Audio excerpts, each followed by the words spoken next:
U.S. President Donald Trump heralded a new era of diplomacy, saying he prefers deal-making to war. As such, diplomatic efforts are now underway to prevent Iran from attaining a nuclear weapon, but we're also seeing unilateral diplomacy at work from countries such as the UK, Canada, and France. But is diplomacy really the right way forward in the Middle East, or are these efforts actually harming the long-term security of the region?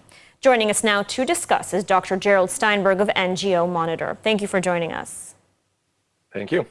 So diplomacy seems to be the name of the game these days. Let's start with a new report that came out just today that the Trump administration has asked Israel to delay the start of the Gaza operation to allow even more time for hostage negotiations, which have been stalled for some time now after Hamas rejected the last American proposal. So maybe you can explain this to us. Why delay yet again? Hamas is clearly taking advantage with each delay. What happened to all hell will break loose?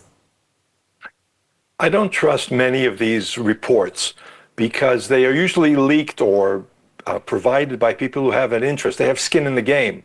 They're trying to either prevent military action, in this case, prevent Israel from going further into Gaza and doing more to uproot the Hamas capabilities, the infrastructure, the remaining tunnels, all the missiles and rockets that are still there. They may be trying to avoid an Israeli strike against the Iranian nuclear facilities, or they may be trying to tilt it the other way in other types of leaks and reports. I think we have to be, in this case, and it's hard to do, to be patient and to see how things develop. So you mentioned the UK, France, and Canadian endeavors, Western allies of Israel who are, morally posturing here when some of them should really be hanging their heads in shame at the history of their own countries and the current state in their own countries. How much of a threat or an impact will their unilateral initiatives have on Israel? Well, these initiatives, whether it's the demand that Israel stop its military action and help the Palestinians, reinforces this image of Palestinian victimhood. It's a slogan or an image. It's been around since 1948. Palestinians are incapable of helping themselves. They're only victims. There is no terrorism that can be stopped by strong military action. Those are slogans that we hear repeated over and over again. Some of that is posturing, as you said, posturing for domestic political purposes, the large Muslim populations and the fear of terrorism. And some of it is, I think, a very simplistic, okay, I'll drop the academic line, I'll say naive embrace of these kinds of slogans that Palestinians are victims and we have to help the victims. We also hear from them very often this line.